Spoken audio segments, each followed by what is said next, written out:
Carol, no Brasil, na realidade, por nós estarmos numa região tropical, Sim. nós temos duas estações bem definidas do ano. Se a gente pensar em termos de temperatura, tirando o sul do Brasil, nós não temos as 4 estações bem marcadas. É verdade. Tá? Então, na realidade, nós temos duas estações, que é a seca e a chuvosa. Tá? Sim. Então, em grande parte do país, inclusive parte do Nordeste, o sertão nordestino, o sul do Nordeste, toda Minas Gerais, toda a região Sudeste e Centro-Oeste, tem o período seco entre maio e setembro. Sim. E o período chuvoso entre outubro e março, sendo abril um mês de transição Sim. entre o período chuvoso e o período seco. Então, essa falta de chuva, essa baixa umidade, temperaturas altas agora no final do inverno, início da primavera, elas são comuns. O que não é comum é você ter 7 meses sem chuva numa localidade como você citou, Pernambuco. Com 7 anos. 7 anos. Não são 7 meses, 7 anos. Anos. Eu fiquei chocada.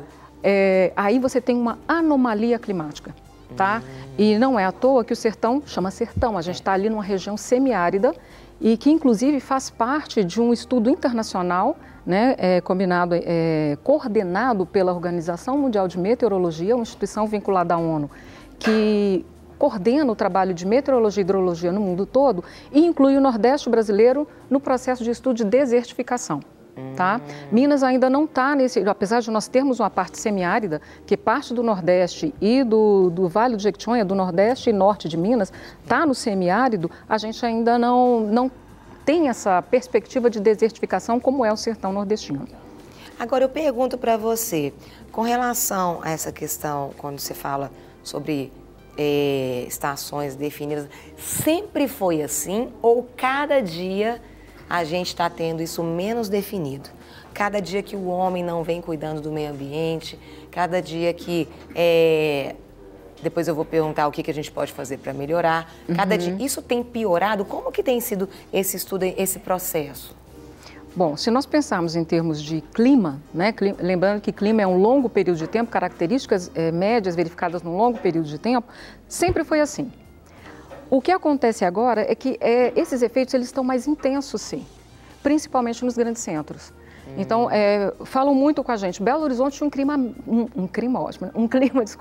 clima ameno, era até utilizado para tratamento de tuberculose por ter temperaturas mais amenas. Isso. Então, nesse sentido, os grandes centros, pelo processo de urbanização, eles tendem sim a ter um aumento da temperatura e ter uma queda de umidade nessa época que não chove. Né, que é o que nós associamos a efeito de ilha de calor.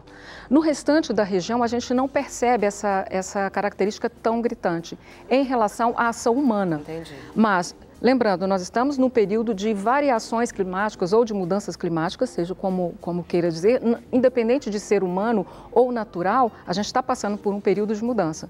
Então, os eventos extremos, seja períodos de seca e períodos de chuva intensa, ou melhor, eventos isolados de chuva intensa, eles estão mais gritantes. Tá? Exemplo disso, até a década de 80... Desequilíbrio, né? Sim, desequilíbrio.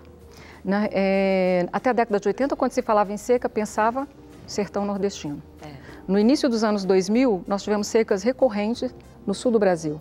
Em 2014, sudeste e centro-oeste do Brasil. Então, esses eventos extremos, agora eles estão ocorrendo em outras regiões e com uma intensidade muito mais intensa do que aquelas que nós observamos. Mas não tem como a gente associar isso. É efeito humano? Não é. Mas que a gente está num período de mudança climática, nós estamos. Entendi. Tem algumas imagens que eu queria que você explicasse para a gente.